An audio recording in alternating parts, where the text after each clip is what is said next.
Hey guys, so இந்த Minecraft கேமை நிறைய யூடியூபர் வந்து வீடியோ போட்டிருப்பாங்க. நம்மளும் வந்து போடலாம் அப்படின்னு ஒரு முயற்சியை வந்து எடுத்திருக்கிறோம். ஸோ நான் உங்கள் மிஸ்டர் சிவா, இது உங்கள் மிஸ்டர் சிவா பிளேஸ். ஸோ நம்ம வந்து ஆரம்பிக்கலாம் நினச்சதுனால உங்களோட லவ் அண்ட் சப்போர்ட் வந்து எனக்கு கொடுங்க. எப்பயும் போல் நம்மளோட கேமில் போயிட்டு ப்ளே பண்ணோம்னா கிரியேட் நியூ வேர்ல்ட் கொடுத்து நம்ம வந்து நேம் என்ன கொடுக்கலான்னு யோசிக்கிறப்ப சர்வைவல் சீசன் 1 வந்துச்சு. ஸோ அந்த நேம் வந்து அப்படியே கொடுத்து விட்ருப்பேன். கொடுத்த வேகத்தில் ஸ்ட்ரெயிட்டாக வந்து போனவனே என்ன கேட்கும், அட்வான்ஸில் போய் எதுவும் ஆன் பண்ணலாமான்னு யோசித்தேன். அதுக்கப்புறம் வேணான்னு யோசிச்சுட்டு லோடிங் கொடுப்பேன். லோடிங் கொடுத்தா ரொம்ப நேரம் ஆச்சு, அதை அப்படியே ஸ்பீடப் பண்ணி விட்டுருவேன். ஏன்னா ரொம்ப நேரம் ஆகுதுல்ல, ஸோ அதை அப்படியே ஸ்பீடப் பண்ணி விட்டு முக்கியமாக வந்து போனவொடனே ஒரு தண்ணி இல்லாத காட்டில் வந்து இறக்கி விட்ட மாதிரி இறக்கி விட்ருவானுங்க. ஜங்கிள்குள்ளே இறக்கி விட்டோடனே நம்மளுக்கு பேசிக்காக என்னென்ன தேவை, ஒரு மரத்தை மைன் பண்ணணும். மரத்தை மைன் பண்ணி உட்டாக இருக்கிற உட்டாக பிளாங்க்ஸாக மாற்றி பிளாங்க்ஸை வச்சு அப்படியே கிராஃப்டிங் டேபிள் செஞ்சு பெட்டு செஞ்சு நிறையா விஷயம் பண்ணணும். அதனால் ஃபஸ்ட்டு நம்ம என்ன பண்ணிடுவோம், உட்டை வந்து மைன் பண்ணுவோம் அப்படின்னு சொல்லி கையாலேயே உட்டை மைன் பண்ணுற ஒரே ஆள் நான் தான்டா அப்படிங்கிற மாதிரி தரமாக வந்து மைன் பண்ணியாச்சு. மைன் பண்ணிட்டு ஸோ கிராஃப்டிங் பாக்ஸுக்குள்ளே போனால் தான் தெரியுது கிராஃப்டிங் டேபிள்னு இது பண்ணலை. அப்படியே உட்டு இருக்கிறதுல ஸோ அப்படியே உட் அண்ட் பிளாங்க்ஸை வந்து கன்வெர்ட் பண்ணி கிராஃப்டிங் டேபிள் பண்ணி ஸ்டிக்கு பண்ணியாச்சு. இதுக்கப்புறம் கிராஃப்டிங் டேபிளை வச்சு வெப்பன் மட்டும் தான் செய்யணும். கரெக்டாக வெப்பனை வந்து அன்லாக் ஆயிடுச்சு இல்லை, அப்படியே வச்சு வெப்பனை செஞ்சிடலான்னு சொல்லிட்டு பிக்காசியும் ஒரு ஆக்ஸையும் வந்து செஞ்சாச்சு. செஞ்சுட்டு தேவையான அளவுக்கு மரத்தை எல்லாத்தையுமே வெட்டிப்பேன். ஏன்னா அப்போ தானே வந்து சர்வே ஆக முடியும் அப்படின்னு போயிட்டு இருக்கிறப்ப முக்கியமாக பெட்டு செய்கிறதுக்கு தேவையான ஆடு தான் தேவைப்படுது. ஆட்டை வச்சு தான் வந்து உள்ளு எல்லாமே செய்ய முடியும். ஸோ உள்ளு வந்து செய்ய முடியாது, உள்ளு கொடுப்பான் அவன். ஃபஸ்ட்டு அவனை வந்து கொன்னாதான் கிடைக்கும். அதுதான் ரொம்ப மன வருத்தமான விஷயம். ஆனால் கொல்றது அப்புறம் அந்த ரொம்ப நேரம் பயணத்துக்கு அப்புறம் எப்படியோ காபிள் ஸ்டோன் இருக்கிற ஏரியாவை வந்து பார்த்துருவேன். அப்புறம் வந்து நம்மளோட இந்த வேர்ல்டுலேயே ஃபஸ்ட்டு டைம் ஒரு ஊர் வந்து மைன் பண்ண போகிறோம். கோல் வந்து மைன் பண்ண போகிறோம். ஸோ தேவையான அளவுக்கு கோல் எல்லாத்தையுமே மைன் போட்டுக்கிடா அப்படின்னு சொல்லி தரமாக வந்து மைன் பண்ணியாச்சு. ஸோ உடச்சுடு அப்படின்னு சொல்லி வேலையெல்லாம் முடிச்சிருப்போம். முடிச்சுட்டு இந்த சைடு போயிட்டு இருப்போம், ஒரு பன்னிக்குட்டி இருக்கும், அதையும் அப்படியே காவு வாங்கியாச்சு. அதுக்கப்புறம் இவ்வளோ தூரம் ஆட்டம் போட்டோமே, ஒரே ஒரு விஷயத்த வந்து மறந்துட்டோம். இருட்டாக ஆரம்பிச்சிருச்சு. ஸோ இருட்டாக ஆரம்பித்தாலே குழி தோண்டி தான் உள்ளே போய்க்கணும். என்கிட்ட என்ன பெட்டு செய்கிறதுக்கு 2 ஆட்டை கொல்லணும். ஆனால் நான் ஒன்றை தானே கொண்டிருந்தேன். அதனால் உள்ளே போயிட்டு சும்மா இருக்கக்கூடாதா அப்படின்னு சொல்லிட்டு நம்மளுக்கு தேவையான டூல்ஸ் எல்லாத்தையுமே மேக் பண்ணிப்பேன். ஸோ ஆக்ஸ் மேக் பண்ணி வைப்பேன். அதுக்கப்புறம் வந்து தேவையான அளவுக்கு அப்படியே காபிள் ஸ்டோன் வந்து மைன் பண்ண ஆரம்பிச்சிருப்பேன். ஸோ கொஞ்சம் கொஞ்சமாக மைன் பண்ணிக்கிட்டு இருக்கிறப்ப தான் ஒரு திடீர்னு ஒரு மூமெண்ட் நடக்கும் பாருங்க. எனக்குலாம் அந்த இடத்துல ஆஹா அப்படிங்கிற மாதிரி ஆயிடுச்சு. இப்போ தான் தெரியும், கரெக்டாக நான் நார்மலாக தான் மைன் பண்ணிக்கிட்டு இருப்பேன். அயன் கிடச்சிரும். 1 2 அவ்வளோதான். இந்த வேர்ல்டுலேயே முக்கியமாக நம்ம ஸ்டார்டிங்கில் ரொம்ப ரொம்ப முக்கியமாக தேவைப்படுறது அயன் தான். இந்த இடத்துல மட்டுமே 8 அயனுக்கு பக்கம் கிடச்சிருக்கும். ஆஹா, நம்மளுக்கு லக்கு எங்கேயோ இருக்குது போல்.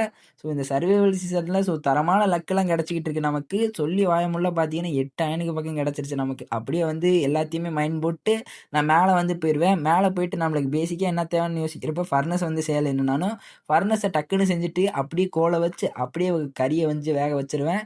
பன்னிக்கறியை வேக வச்சு அப்படியே 3 எடுத்து டப்பு டப்புன்னு சாப்பிட ஆரம்பிச்சாச்சு. நண்பர்களே, உங்களுக்கு ஒரு ரூபா இல்லை நானே சாப்பிட்டுக்கிறேன், எல்லாம் எனக்கே பசிக்குது அப்படின்னு சொல்லிட்டு டக்கு டக்குன்னு சாப்பிட்டாச்சு. சாப்பிட்டுட்டு இன்னும் 3 இருக்கும், அதை எடுத்து பாக்கெட்டுக்குள்ளே போகிறோம் அப்படின்னு சொல்லி போட்டு அப்படியே அயன் இருக்கும்ல, அதை அப்படியே வச்சுருவேன். வச்சுட்டு 4 அயன் கிடைக்கும். அவ்வளோ அவசரம் எனக்கு, ஏன்னா இந்த பேசிக்காக தேவைப்படுறதே இந்த அயன் தான். இந்த அயனை வச்சு தான் மொத்த விஷயமே பண்ண முடியும். நம்மளுக்கு தேவையான முக்கியமான ஒரு விஷயம் ஷீல்டு. அந்த ஷீல்டை செஞ்சு அப்படியே வந்து ஷீல்டை கீப் பண்ணியிருப்பேன். எப்படி பார்க்கறதுக்கு அண்ணே சும்மா ரோக்கா இருக்கனா மாசா? ரைட்டு விடுங்க, சரி கிரிஞ்சு தவிர்ப்போம். அதுக்கப்புறம் காலங்காத்தாலே ஆயிரும், விடிஞ்சிட்டு வெளியே போவோம். ஏன்னா மேலே வெறே ஜாம்பியாக இருப்பானுங்க அப்படின்னு சொல்லி டக்குன்னு இந்த இடத்துல மைனை போட்டு சேண்டு இருக்கும்ல, சேண்டை டக்குன்னு வச்சு மேலே போயிருப்பேன். மேலே போனவொடனே திருப்பி வந்து இந்த கடலோர பகுதியை தொலைவினால் அப்படியே வந்து கோல்லாம் இருக்கும். கோல் எல்லாத்தையும் மைன் போடுறா சிவா அப்படின்னு சொல்லி ஸ்பீடை போட்டு மைன் போட்டுக்கிட்டு இருப்பேன். கரெக்டாக இந்த இடத்துலையும் ஒரு இன்ப அதிர்ச்சி. நார்மலாக திண்ணையில் கிடந்தவனுக்கு தெருக்கில் கல்யாணங்கிற மாதிரி இந்த இடத்துல ஒரு செஸ்ட் பாக்ஸ்லாம் கிடக்குது. என்னடான்னு பார்த்தா இது வந்து ட்ரெஷர் செஸ்ட்டு. இதில் வந்து நிறையா லூட்லாம் கிடைக்கும். அதனால் சைடில் இருக்கிறலாம் மைன் பண்ணிக்கிட்டு அப்படியே ஒரே குஷி. அப்படியே உள்ளே ஓப்பன் போட்டு பார்த்தா first diamond, second TNT, chain armour. ஐயோ ஐயோ, லக்கோ லக்கு. அதுக்கப்புறம் ஆக்வாசியன் ஹார்ட் ஆஃப் த சீலாம் நமக்கு கிடச்சிருக்கு. இதெல்லாம் எவ்வளோ கஷ்டப்பட்டு எடுக்க வேண்டிய விஷயம்னா நம்மளுக்கு லக்கிலேயே கிடச்சிட்டு கிடக்குது. சரி ரைட்ரா அப்படின்னு சொல்லி மொத்தத்தையும் மைன் போட்டு போய் சும்மாலாம் விட மாட்டேன், செஸ்ட்டு கூட விடாமல் தான் வந்து எடுத்துகிட்டு போகிறோம் அப்படின்னு சொல்லி இந்த செஸ்ட் இருக்கும்ல, செஸ்ட்டுமே மைன் பண்ணிக்கலாம் அப்படின்னு ஒரு முடிவோட பக்கத்தில் இருக்க காபிள் ஸ்டோனை மைன் பண்ணிட்டு அப்படியே இந்த செஸ்ட்டையும் வந்து மைன் பண்ணியாச்சு. மைன் பண்ணிட்டு ஸ்ட்ரெயிட்டாக இந்த இடத்துலேருந்து கிளம்பிடுவேன். மவுண்டன்லாம் ஏறி குச்சி போயிட்டு இருக்கியடா, எங்கே தான் போகிற அப்படின்னு கேட்டால் ஒரு வில்லேஜை கண்டுபிடிச்சி அதுக்கு பக்கத்தில் ஒரு வீட்டை கட்டணும். அதுக்கு முன்னாடி 2 ஆட்டை கொன்று பெட்டை செய்யணும் மக்களே. அதனால் டக்குன்னு ஆட்டை வெட்டி விட்றா அப்படின்னு சொல்லி ஃபஸ்ட்டு ஒருத்தனை கொண்டிருப்பேன். எனக்கே மனசு வருத்தமா தான் இருக்கு. செகண்ட் ஒருத்தனையும் போட்டு தள்ளுடா சிவான்னு போட்டு தள்ளியாச்சு. போட்டு தள்ளிட்டு முக்கியமா என்ன பண்ண போறோம், கிராஃப்டிங் டேபிள வச்சு டக்குன்னு கிராஃப்ட் பண்ணி பெட் செஞ்சுக்கணும். இல்லைன்னா அவ்வளோதான் கோளாறாயிரும். எங்கிட்றா கிராஃப்டிங் டேபிள் எர்றான்னு சொல்லி டக்குன்னு வச்சுவுட்டு, அப்படியே வந்து என்ன தேவை, எங்க இருக்கு? செயின் ஆரமர போட்டு ஒரு ஃபோர்ஸ் குடுத்து பார்ப்போம். இன்னும் செயின் ஆரமரே எக்யூப் பண்ணாம இருக்கிறேன். நான் எவ்வளோ பெரிய ஆளா இருப்பேன்னு பார்த்துக்கங்களேன். செயின் ஆரமர் அவ்வளோதான் எக்யூப் பண்ணியாச்சு. எக்யூப் பண்ணிட்டு அதுக்கப்புறம் கிராஃப்டிங் டேபிள் போயாச்சு. கிராஃப்டிங் டேபிள் போயிட்டு பெட்டையும் வந்து நம்ம செஞ்சுட்டேன். இருங்க பெட்டு செஞ்சுட்டு இருங்க ஒரே நிமிஷம். இந்த செயின் ஆர்மல் போட்டிருக்கோம்ல, அந்த வியூ மட்டும் காமிக்கிறேன். பார்க்கறதுக்கு சும்மா நல்லா இருக்குனான்னு சொல்லுங்க. எப்படி பார்க்கறதுக்கு அண்ணே சும்மா இன்னும் கொஞ்சம் ரோக்கா இருக்கேனா? இதான் மக்களே செயின் ஆர்மர் லுக்கு நல்லா பார்த்துக்கங்க. அதுக்கப்புறம் நைட் நேரம் போல் பயணிச்சுக்கிட்டு இருப்பேன். ரொம்ப தூரம் கடந்து வந்தும் பார்த்தாச்சு. வில்லேஜே கிடைச்ச மாதிரி ஒரு பாடு இல்லை. டக்குன்னு இந்த இடத்துல பெட்டை போட்டு படக்குன்னு படுத்து தூங்கிடுவேன்னா பார்த்துக்கிங்களேன். அவ்வளோ இதுக்கு மண்டை காய விட்டானுங்க. தூங்கி எந்திரிச்சிட்டு so next day so second day தான் இந்த இடத்துல போட்லாம் செஞ்சுருப்பேன். எப்படி செஞ்சேன்லாம் கேட்கக்கூடாது. ஆக மொத்தம் செஞ்சாச்சு அப்படின்னு சொல்லி கடல் வழி பயணத்தை தொடர்ந்துருப்பேன். தொடர்ந்து இது எங்கே போய் முடிய போகுதுன்னு தெரில. டக்குன்னு இந்த இடத்துல கிளம்பி இந்த இடத்துல அப்படியே போயிட்டு ஒரு லேண்டிங்கை போட்டேன். கரெக்டாக நல்லா பச்சை கலரில் இருக்கிற மாதிரி ஒரு ஏரியா. அப்படி வந்து தான் இறக்கி விட்டுருக்கு. என்னதான் நடக்குது, ஸோ ஏறி போய் பார்க்கலாம் அப்படின்ட்டு போனால் தரமான ஒரு கேவு. விழுந்திருந்தேன்னா இவ்வளோ தூரம் வந்ததும் வேஸ்ட்டாக போயிருக்கும். அப்படியே லெஃப்ட்டில் சுற்றி போவேன். லெஃப்ட்டில் சுற்றி போயிட்டா எங்கிட்ட ஒரு சமமான ஏரியா தெரிஞ்சுன்னா அப்படியே வீடை கட்டிடலான்னு முடிவு பண்ணிட்டேன். ஏன்னா வில்லேஜெல்லாம் என்னை தொலைவ முடியாது. ரொம்ப தூரம் வந்துட்டோம். அப்புடின்னு பார்க்குறப்ப ஒரு ரூயின் போர்ட்டல். லக்கோ அப்ளேர் என்னன்னா அயன் கிடைக்கிது, செஸ்ட் இருக்குது. இப்போ என்னன்னா ரூயின் போர்ட்டலு. வர்ற ஏரியா ஃபுல்லாமே நம்மளுக்கு லக்கு குமிஞ்சு கிடக்கு போல்.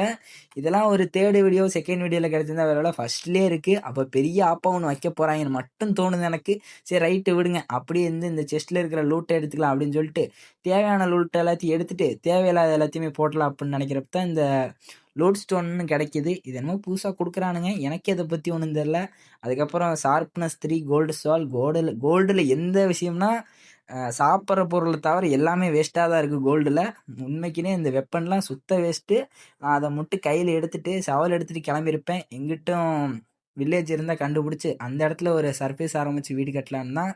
இந்த இடத்துல ஜாம்பிலாம் அடித்தானுங்க. விட்றாடி நான் சாட்டுக்கு போயிட்டு தானே இருக்கேன் அப்படின்னு மாதிரி கிளம்பியிருப்பேன். அப்படியே இந்த இடத்துல கிளம்பி போயிட்டு இந்த இடத்துல பார்க்கறக்கே சர்ஃபேஸ்லாம் கொஞ்சம் சமமாக தான் இருந்துச்சு. அப்புடின்னு பார்க்குறப்ப வில்லேஜ் கண்ணுக்கு தெரிஞ்சிருச்சு. வில்லேஜ் கண்ணுக்கு தெரிஞ்சவொடனே வீடியோவோட எண்டிங் தான் எனக்கு வருது. ஏன்னா வில்லேஜுக்கு வந்தாச்சு, இதுக்கப்புறம் எண்டிங்கை போட்டால் தான் சரி இருக்கும் அப்படின்னு சொல்லிட்டு எண்டிங் கார்டு போட்டாச்சு மக்களே. ஸோ ஃபஸ்ட் எபிசோடு இதோட முடியுது. ஃபஸ்ட் எபிசோடில் ஒன்றுமே நம்ம வந்து கிண்ட கிடையாது. கிண்டனை எல்லா விஷயத்தையுமே ஸ்பீடெக்ஸ் போட்டு டக்குன்னு வந்து காமிச்சிருப்பேன். பரவாயில்ல, நெக்ஸ்ட் வீடியோவில் வந்துட்டு ரொம்ப ஸ்லோவாக போடுவோம். 20 நிமிஷத்துக்கு பக்கம் போட்டு ஸோ தரமாக வந்து வீடியோ கொண்டு போகலாம். ஸோ இந்த எபிசோட் ஸோ இதோட முடியுது.